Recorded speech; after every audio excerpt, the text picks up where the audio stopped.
여러분 옆에 분들하고 인사 좀 하십시다. 어떻게 인사하냐면 한 주간 기대됩니다. 인사 좀 하세요. 항상 오지 않는 새날에 대해서 기대를 가지고 사는 것은 굉장히 행복한 겁니다. 한 주간 동안에도 또 여러분들 일상에 항상 주님의 동행과 또 선한 일이 따르기를 축복합니다. 자, 오늘 좀 늦긴 했어도 마가복음 강해를 이어서 계속 하겠습니다.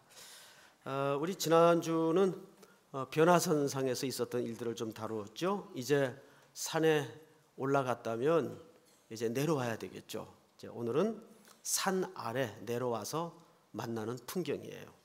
14절을 좀 볼까요? 14절. 이에 그들이 제자들에게 와서 보니 큰 무리가 그들을 둘러싸고 서기관들이 그들과 더불어 변론하고 있더라. 온 무리가 곧 예수를 보고 매우 놀라며 달려와 문안하거늘 예수께서 물으시되 너희가 무엇을 그들과 변론하느냐? 무리 중에 하나가 대답하되 선생님, 말 못하게 귀신 들린 내 아들을 선생님께 데려왔나이다. 귀신이 어디서든지 그를 잡으면 거꾸러져 거품을 흘리며 이를 갈며 그리고 파리해지는지라. 내가 선생님의 제자들에게 내쫓아 달라고 하였으나 그들이 능히 하지 못하더이다. 이게 산 아래서 벌어졌던 풍경이에요. 산 위에 그 황홀한 모세와 엘리야의 예수님과의 변형된 사건과는 너무도 극적인 대조가 되는 귀신 들린 세상의 풍경을 우리가 여기서 봅니다. 이랬던 것 같아요. 한 아버지가 아들의 이 고통스러운 모습을 견디다 못해서 이제 예수님에게 고쳐달라고 데리고 왔는데 마침 예수님이 안 계셨어요. 그래서 호랑이 없는데 토끼들이 왕노릇한다고 그 사이에 제자들이 그 건을 접수해서 선생님 마침 산에 기도하러 가셨으니까 우리도 그 제자니까 뭐 비슷하게 흉내는 낼 수 있겠지 하고 그 아이를 데리고 아주 씨름을 했던 것 같아요. 뭐 엘리야 안찰도 해보고 뭐 쉿 이렇게도 해보고 뭐 별짓을 다 했던 것 같아요. 그런데 아이는 꼼짝없이 계속 뒤집어지고 아야아야 고쳐지지 않습니다. 근데 그 와중에 이제 산상의 일을 끝내고 예수님이 내려오셔서 그 혼란 중에 있는 상황을 목격하게 된 거예요. 자, 문제는 이들의 대화를 우리가 차근차근 좀 살펴보도록 하겠습니다. 몇 절을 보시냐면 15절에 예수님이 물었죠. 너희가 무엇을 그들과 변론하느냐 이렇게 질문을 해서 너희는 누굽니까? 예수님의 제자들이죠. 그러면 그들은 누굽니까? 서기관들입니다. 제자들과 서기관들이 변론이 붙었어요. 당연히 이 변론은 무엇 때문에 붙은 변론이며 주제는 무엇이겠습니까? 이 아이 때문에 생겨진 변론이겠죠. 그러자 아버지가 중간에 끼고 들어온 겁니다. 그 본문이 17절에 무리 중에 하나가, 그럼 이 하나는 누굴까요? 당연히 그 병든 아이의 아버지입니다. 하나가 대답하되 선생님, 말 못하게 귀신 들린 내 아들을 선생님께 데려왔나이다. 근데 문제는 뭐냐면 당신의 제자들이 아무것도 할 수가 없었습니다. 그러니까 뭘 지적한 거죠? 제자들의 철저한 무능력을 지적한 거예요. 여기 제자는 누굴까요? 이 제자는 사실상 오늘날 교회 공동체를 얘기합니다. 교회 공동체가 아무것도 할 수가 없었어요. 병든 세상, 귀신 들린 세상, 병든 인생, 귀신 들린 인생을 놓고도 아무것도 할 수가 없었어요. 사실 여기 오늘 꾸짖는 핵심 문제는 병든 세상을 놓고도 아무것도 할 수 없는 무능력에 빠진 교회를 통탄스럽게 고발하는 내용입니다. 자, 그러면 우리는 몇 가지 여기에서 메시지를 들춰내야 되는데, 첫째는 무능력한 교회, 그리고 둘째는 병든 아이의 모습을 잘 보세요. 이 병든 아이의 모습을 유독 상세히 그렸습니다. 자, 이렇게 표현되어 있어요. 18절. 귀신은 사탄의 졸개들이죠. 사탄과 귀신은 좀 달라요. 귀신들은 사탄의 졸개들입니다. 그래서 사탄의 전략을 따라서 사탄 휘하에서 종노릇하는 심부름하는 부하들입니다. 이것들이 세상 속으로 파고들어서 많은 사람들을 분노에 붙잡히게 하고 혈기에 붙잡히게 하고 중독에 붙잡히게 하고 물에도 불에도 넘어뜨립니다. 여러분, 물과 불은 비슷한 겁니까? 양극단의 재질입니까? 양극단의 재질이죠. 이건 뭘 얘기할까요? 온탕 냉탕을 얘기합니다. 세상에 살아가는 사람들의 삶의 풍경이 그래요. 왔다 갔다 제정신을 못 차리는 상태를 얘기합니다. 뜨거운 데 갔다가 너무 뜨거우면 또 찬 데로 갔다가 너무 차면 또 뜨거운 데로 갔다가 이게 이제 마치 미친 세상에 살아가는 사람들의 모습을 이렇게 그려내고 있어요. 그런데 이 아이의 병든 모습을 얼마나 상세히 그렸는가를 좀 보십시다. 자, 18절 잘 보세요. 그를 잡아 거꾸러져 뭘 흘리게 하죠? 거품을 흘리게 해요. 거품. 그 다음에 뭘 갈아요? 이를 갈며. 그 다음에 어떻게 되죠? 파리해져요. 자, 저를 보세요. 첫째, 거품을 물어요. 그 다음에 두 번째, 이를 갈아요. 세 번째, 파리해져요. 이 그림을 슬쩍 스케치를 해가지고 가만히 한번 생각을 해보세요. 뭐 같아요? 격렬한 분노에 잡힌 세상을 얘기합니다. 누가 이를 갈아요? 물론 자다가 이 가는 사람도 많지만 우리가 언제 이를 갈죠? 어떤 분노. 언제 거품을 뭅니까? 병든 사람만 거품 물지 않아요. 우리 보통 저 사람 입에 거품 물고 달려들더라 야. 그러면 그 사람 지금 상태가 어떻다는 얘기입니까? 분노에 잡혔다는 얘기예요. 그래서 여러분 이거 아셔야 돼요. 마귀가 제일 사용하기 쉬운 사람이 혈기 부리는 사람이에요. 분노 조절을 못하는 사람이에요. 이거 굉장히 중요한 마귀의 방법입니다. 그래서 그 분노를 조절 못하고 넘어가면 마귀의 졸개 노릇하기 딱 쉽습니다. 제가 절대 과장하는 거 아니에요. 여러분 엊그제 농구하다가 연대 농구 감독 들이받는 거 봤죠? 그 사람 제정신이 아니에요. 그게 국제대회였어요. 거기 외국 학생들이 다 참석해 있었습니다. 그런데 연대하고 고대하고 농구 결승전인데 정확하게 전반 후반이 동점으로 끝났어요. 연장전에 들어간 겁니다. 근데 그만 연대 감독이 정재근 씨, 그 사람이 현역 때는 저승사자라고 별명이 붙을 정도로 굉장한 파워풀한 선수였어요. 그래서 그 사람 별명이 저승사자예요. 그런데 순간적으로 심판의 판정에 불만을 가지고 승복을 못하니까 분노 조절이 안 된 겁니다. 그러니까 막 손짓하다가 손짓으로도 성이 안 풀리니까 머리로 들이받더라고요. 심판을.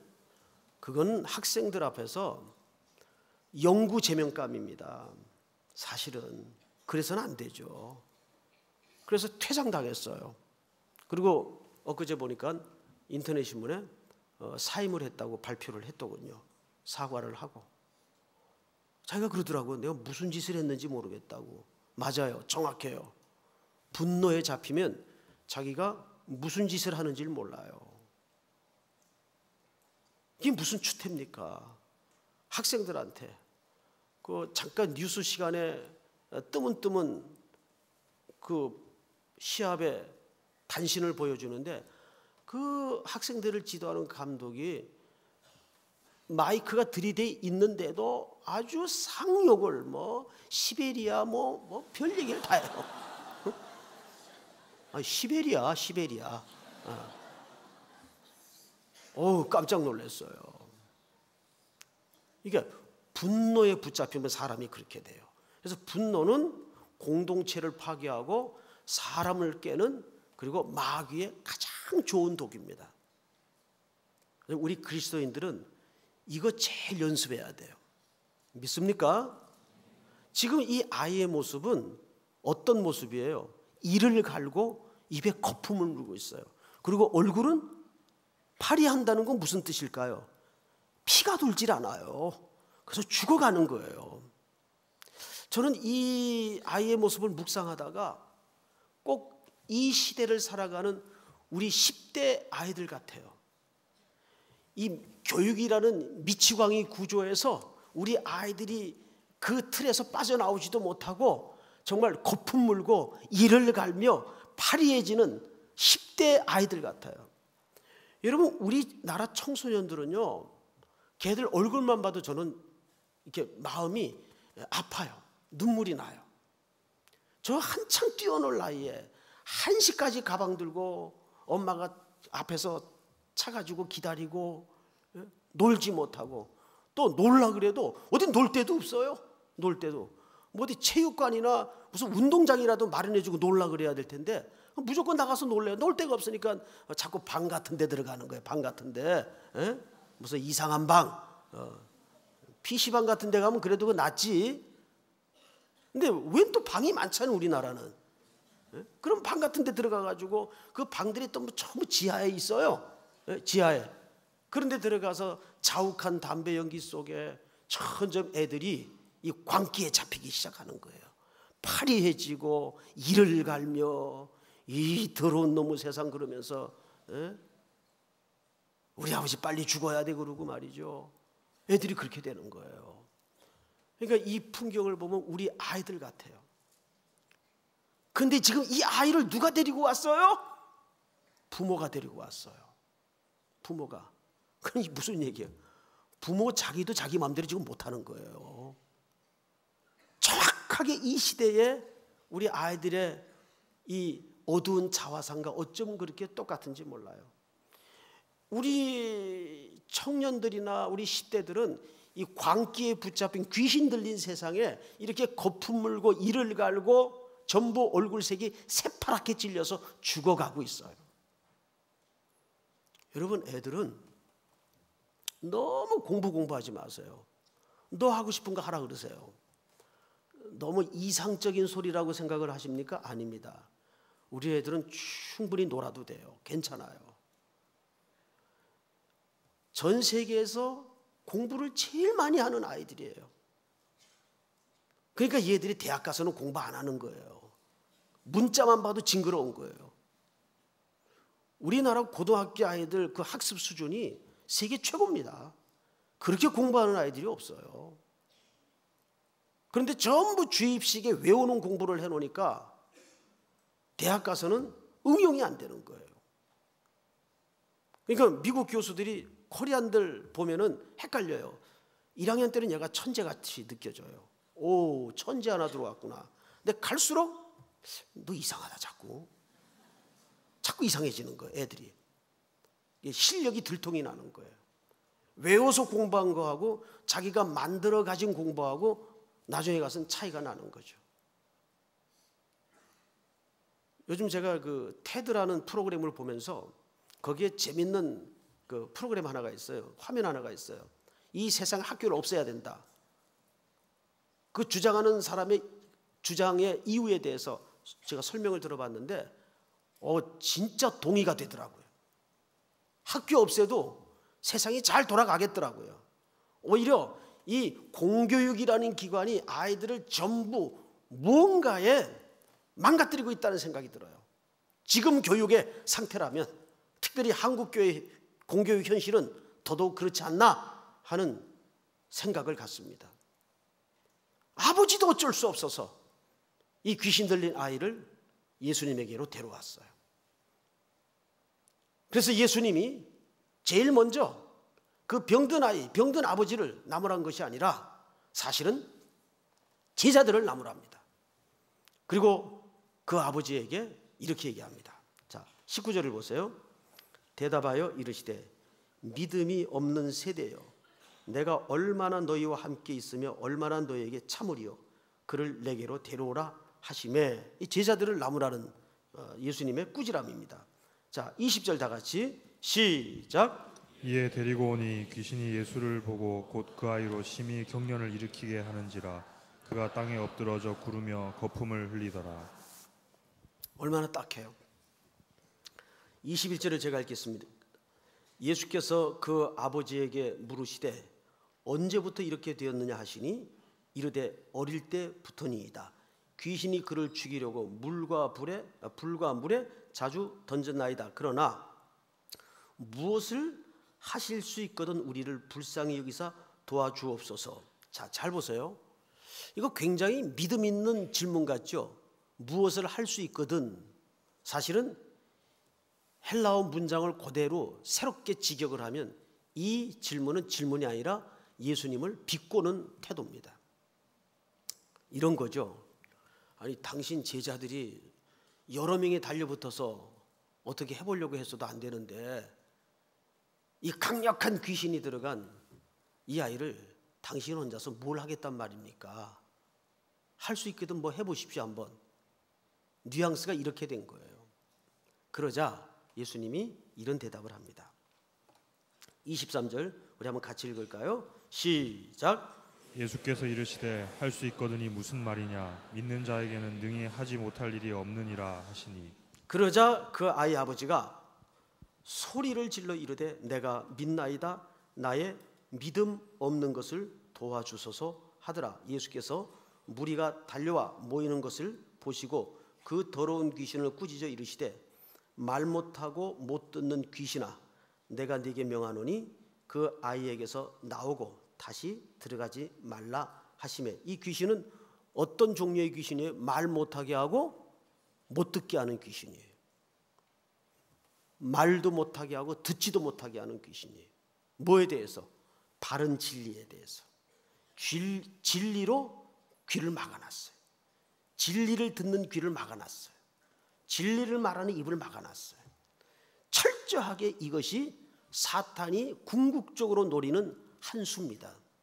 절대 진리를 못 듣게 해요. 그리고 진리를 말하지 못하게 만들어버립니다. 이 귀신의 전략이에요. 에덴 동산의 실패도 사실은 첫 번째 다가왔던 전략이 진리를 왜곡하는 일이었어요. 그래서 마지막 시대는 항상 무슨 싸움이라고요? 진리 전쟁이에요. 여러분들이 우리 청년들이 특별히 그 부분을 정확히 인식해야 됩니다. 그래서 오늘부터 시작된 이 로마서 강해는 여러분에게 굉장히 중요한 도전거리가 될 겁니다. 로마서가 담고 있는 내용 때문에 그렇습니다. 이 시대야말로 로마 교회처럼 복음을 다시 들어야 되는 시대가 되고 말았어요. 자, 그리고 이 병든 아이는 아버지 손에 회복되어 고쳐집니다. 나아졌어요. 문제는 이 아이가 고쳐졌다는 게 문제가 아니에요. 예수님께서 따로 제자들을 데리고 중요한 대화를 하나 하십니다. 몇 절을 보시냐면 27절 예수께서 그 손을 잡아 일으키시니, 여기 일으키다 라는 말은 부활 용어입니다. 새로 살아났다 그 말이에요. 에게이로, 새로 살아났다, 부활 용어. 일으키다, 에게이로. 자, 이에 일어서니라. 28절 다 같이 시작. 집에 들어가심에 제자들이 조용히 묻자오되 우리는 어찌하여 능히 그 귀신을 쫓아내지 못하였나이까. 오, 여러분, 이게 누가 물었던 질문이에요? 제자들이 예수님에게 물었던 질문이에요. 우리는 어찌하여 그 귀신을 능히 쫓아내지 못했습니까? 비통스럽게도 이 질문은 오늘 한국교회의 질문입니다. 이렇게 붉은 십자가의 숲이 이루어져 있는데 왜 이 병든 세상, 미치광이 세상을 교회는 바꾸지 못합니까? 이 똑같은 질문이에요. 적어도 오늘 이 밤에 참석한 우리 청년들은 이 제자들의 질문에 마음 아프지만 같은 질문을 던져야 돼요. 왜 내가 속한 공동체는 변화되지 않습니까? 왜 이 병든 세상은, 미친 세상은 바뀌어지지 않는 겁니까? 크리스찬이 25%, 20% 하는 나라인데 그 국회에도 믿는 크리스찬들이 얼마나 많습니까? 왜 정치판은 세월이 가도 이렇게 바뀌어지지 않습니까? 강남에는 얼마나 많은 기독교인들이 있어요. 거의 45%에 육박해요. 절반에 육박해요. 그런데 가장 타락한 도시, 가장 실패한 도시가 강남 아니에요. 강남은 실패한 도시입니다.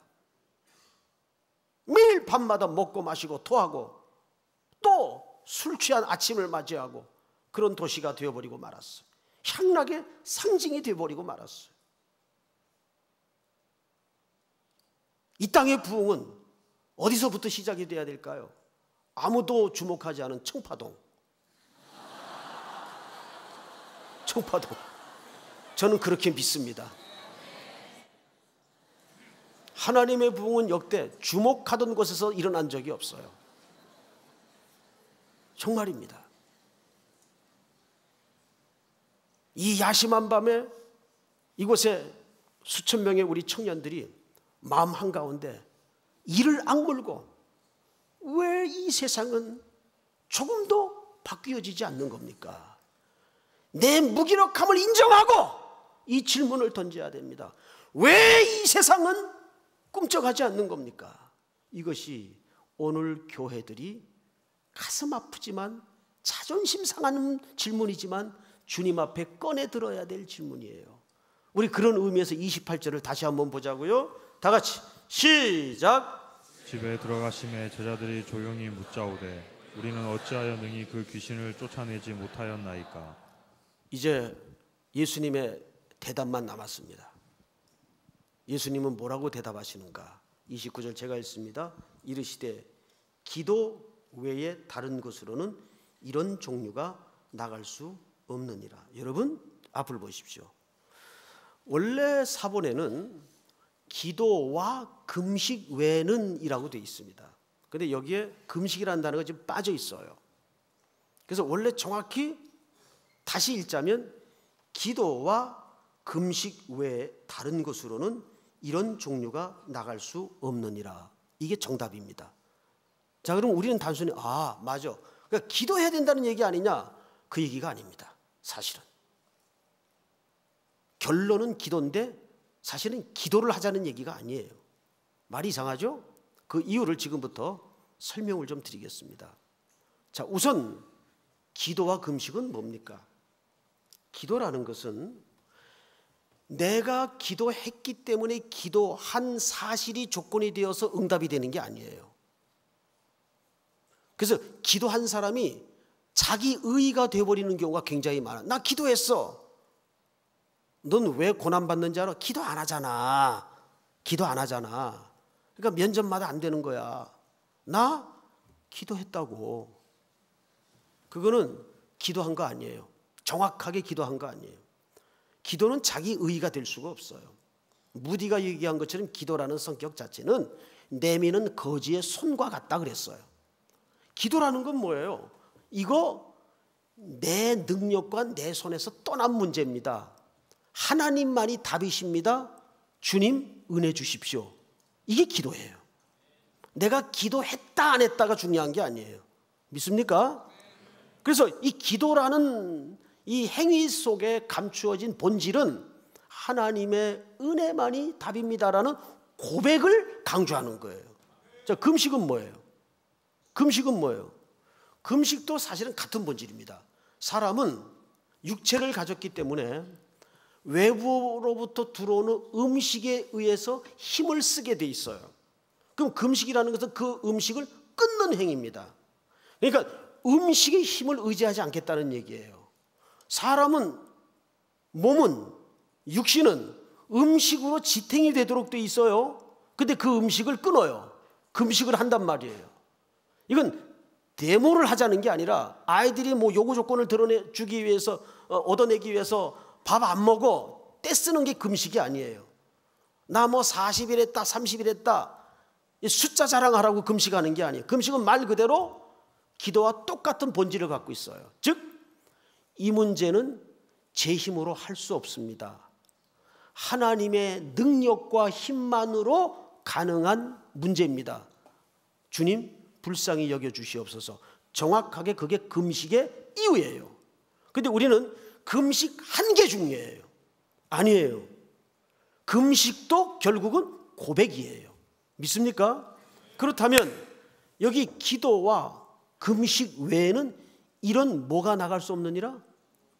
이런 종류가 나갈 수 없느니라. 자, 우리가 초등학교를 꼭 뭐 제가 나온 것처럼 명문 초등학교를 안 나와도, 줄 서서 초등학교를 나와도 이 종류는 언제 쓰여지는 단어인가를 여러분들이 알 거예요. 종류는 유일하게 하나를 말할 때 쓰는 용어입니까? 여러 중에 하나를 말할 때 쓰는 용어입니까? 예, 그렇죠. 종류를 얘기할 때는 유일하게 하나를 있을 때 종류라고 말하질 않아요. 여러 중에 그 중에 하나를 얘기할 때 이런 종류가 나갈 수 없다라고 표현을 하는 거예요. 그렇다면 예수님이 지금 말하고자 하는 키가 여기 있어요. 기도와 금식 외에는 이런 종류가 나갈 수 없다는 말이 무엇을 뜻할까요? 여러분, 에베소서 6장을 한번 다 같이 엽니다. 에베소서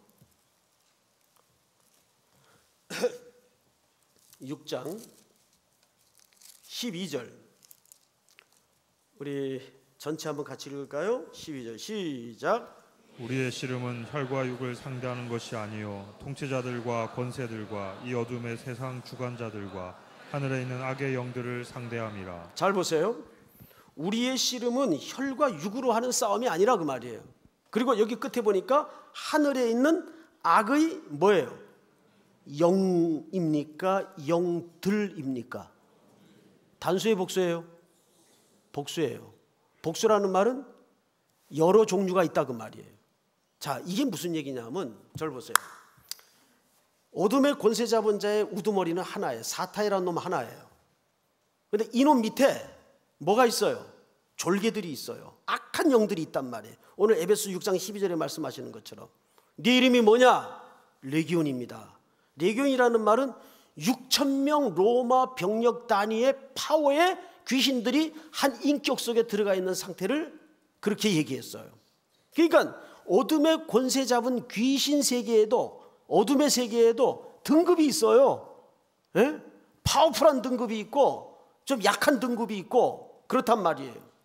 그러면 예수님이 왜 이런 식으로 답을 냈을까요? 여러분, 예수님의 제자들이 과거에 예수님이 쫓아다니면서 귀신도 쫓아내고 병 고치는 역사도 보았고 했어요, 안 했어요? 했어요. 왜 그런데 지금은 못했냐 이 말이에요. 왜? 그거를 지적하기 위해서입니다. 너희들 과거에는 은사도 받고 귀신도 쫓아내고 다 했지 않냐? 근데 왜 못했냐? 기도와 금식 외에 이런 종류가 나갈 수 없느니라. 이 말은 곧 무슨 뜻인가 하면, 노루 대가리 때린 막대기 3년 국 끓여 먹는다고 옛날에 받았던 은혜 가지고 오늘을 써먹으려니까 안 된다 그 말이에요. 무슨 말인지 알겠어요? 자, 우리 아버지들이 6.25 때 전쟁을 했어요. 저희 아버님도 장교로서 6.25 때 전쟁을 했어요. 작은 아버지도 전쟁을 하고 우리 큰 아버지도 전쟁을 했어요. 그런데 그때는 우리 국군들이 자체 무기가 생산이 안 되던 때죠. 미군이 준 개인 화기가 뭐냐면 M1 소총이라고 있었어요. M1 소총. M1 소총 지금 군인들은 거의 사진에서나 봤을 거예요. 제가 77년도 입대를 하니까 4월 달에 개인 훈련 화기로 M1 소총을 주더라고요. 전 그때 M1 소총을 처음 봤어요. M1 소총이 이게 무지하게 깁니다. 거의 제 키만 해요. 무게가 4.3kg. 지금 K1 같은 경우에는 아마 2.8kg인가 그럴 거예요. 정확히는 아는데 거의 1.5배 가까운 무게예요. 그래서 이걸 이렇게 들고 구보도 하고 제식 훈련도 해야 되는데 엄청 무거워요. 그래서 철사로 S자 고리를 만들어 가지고 여기다가 걸어요. 그리고 무기에다가 걸어 가지고 탁 걸어 놓고 이렇게 띄어요. 그러다 이제 걸리면 얻어 맞는 거죠.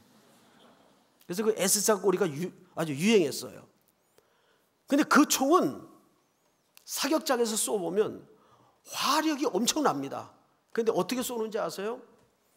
밀고 총알 놓고 그 다음에 닫아서 조준해가지고 땅 쏴요. 또 밀고 총알 놓고 닫아서 땅 쏴요. 6.25 때는 그렇게 싸웠어요.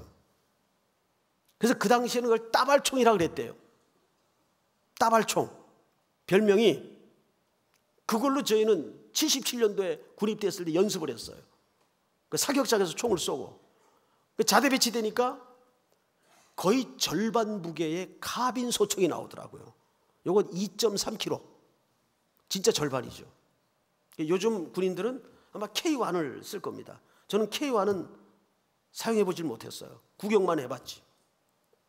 자, 지금 우리 김정은 형제가 헷가다 해가지고 요즘도 자꾸 재밌으니까 쏘잖아. 요즘도 왜 그런지 모르겠어요. 그 한 발 쏠 때마다 막 수천만 원씩 나갈 텐데 그 백성들 배나 굶게 하지 말지. 그 왜 자꾸 쏘는지 뭐 재밌나 봐요. 자꾸 쏘는 거예요 지금. 에? 뭐 어젯밤에도 쏘았다 그러더라고요. 자꾸 쏴요.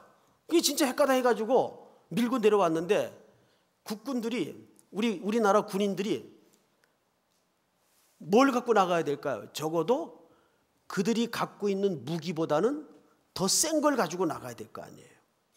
저쪽은 스커트 쏘는데 우리는 곡사포 들고 나가면 되겠어요? 곡사포가 뭔지 알아요? 말 그대로 곡선을 그리면서 나가는 포를 얘기합니다. 그런 곡사포라는 포병에 무기가 있어요. 그러니까 50년대 쓰던 무기를 가지고 지금 전쟁이 됩니까 안 됩니까? 저쪽이 스커트 쏘면 이쪽은 패트리어트 정도는 준비를 해야 될 거 아니에요. 그런데 제자들의 실패가 어디 있었는가 하면 옛날에 써먹던 은혜로 오늘을 써먹으려고 하니까 안 되는 거라 그 말이에요. 제가 이번 제주 선교 가서도 영계교회를 다니면서 또 우리 형제들, 우리 청년들 선교를 하면서 살금살금 살펴보면서 느낀 게 뭐냐면 선교가 갈수록 쉬워지지 않아요. 가본 사람들은 알아요. 갈수록 어려워져요. 왜 그런지 아세요? 그게 정상이에요. 갈수록 쉬워지지 않아요. 그것은 어둠의 권세 잡은 자들도 세상 끝을 향해서 발악을 할 수 있는 대로 더 거대한 무기 체제를 갖추고 대든단 말이에요. 그런데 교회는 옛날보다 더 훨씬 편해졌고 옛날보다 더 훨씬 널널해져서 이제는 그렇게 절실하지도 절박하지도 않단 말이에요. 그러니까 뭐 하는 거예요? 하나님 앞에 은혜를 구하지 않아요. 이거는 굉장한 사실상 위기입니다. 오늘 예수님이 지적하시는 바도 뭐냐면 기도와 금식 외에는 이런 유가 나갈 수 없다는 말은, 이런 종류가 나갈 수 없다는 말은 옛날에 써먹던 은혜로 너희들 오늘 상황을 대처하려니까 귀신이 꼼짝 못하지. 이거 뭐라 그래 얘가. 귀신이 그대로 있는 거 아니냐. 그대로 있는 거. 그 귀신을 오늘날 꼼짝 못하게 하려면 옛날에 100을 가지고 달려들었다면 지금 우리는 150, 200을 준비해서 어둠의 권세 잡은 자들과 대항을 해야 이길 동 말동 제압을 한다 그 말이에요. 더 강력한 하나님의 은혜 믿습니까? 오늘 여기서 우리 예수님이 지적하고 싶은 제자들의 문제가 거기 있어서 우리는 어찌하여 능히 이 귀신 들린 세상을 어찌할 수 없었습니까? 능히 물리치지 못했습니까? 기도와 금식 외에는 이런 종류가 나가지 않는다. 그들은 더 거세게 더 강력하게 달려드는데 우린 옛날에 써먹던 은혜 가지고 자꾸 옛날 얘기만 하고 이러면 안 된단 말이에요. 세상은 더 사악해지고 더 교묘해져서 우리를 여러 가지 방식으로 무너뜨리고 넘어뜨리려고 해요. 그러면 우리는 더 철저히 하나님의 은혜에 매달리고 성령께 붙잡혀서 강력하게 무장해서 동해로 제주로 영덕으로 울진으로 나아가야 돼요. 믿습니까? 오늘 이 밤에도 여러분들이 이번 선교는 더 강력한 하나님의 은혜를 주시옵소서 하는 간절한 기도가 있기를 주의 이름으로 축복합니다. 우리 다 일어나십시다. 세상의 유혹 시험이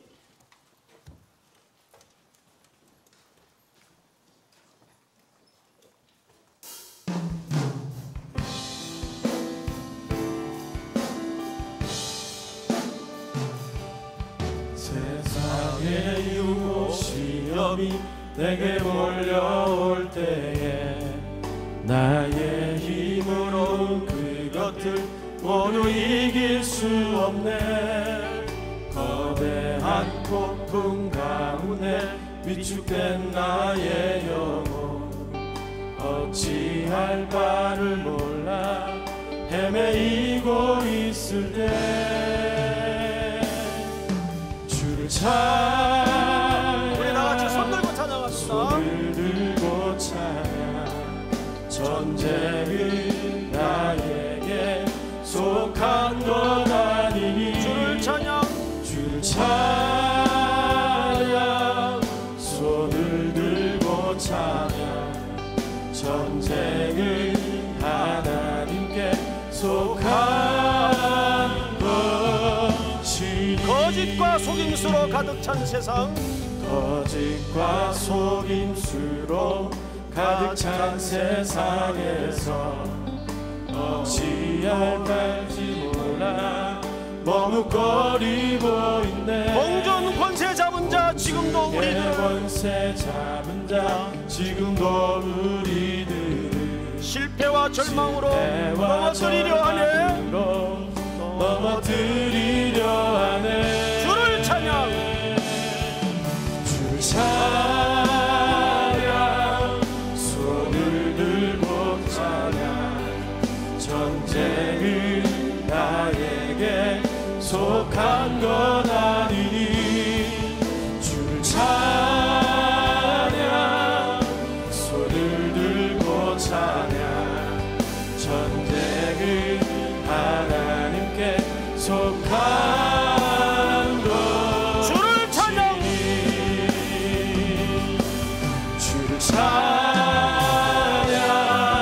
손을 들고 찬양 전쟁은 나에게 속한 것 아니니 주를 찬양 손을 들고 찬양 전쟁은 하나님께 속한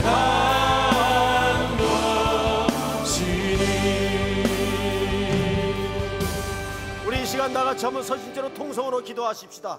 제주 땅에 뿌려졌던 복음의 씨가 결실할 수 있도록 도와주시고 이제 동해를 향하는 저들의 가름에 작년보다 더 강력한 하나님의 은혜와 동행하게 하여 주시옵소서. 기도와 금식 외엔 이런 종류가 나갈 수 없다는 주님의 그 의도의 말씀에 우리가 깊이 붙들려서 더 강력한 은혜를 잊기를 원합니다. 더 큰 은혜를 사모하기를 원합니다. 더 큰 목마름이 있기를 원합니다. 저 동해를 우리 민족에게 우리 손에 붙여 주시옵소서. 저 대만에서 오신 우리 형제들을 위해서 또 기도합니다. 주여 부릅시다. 주여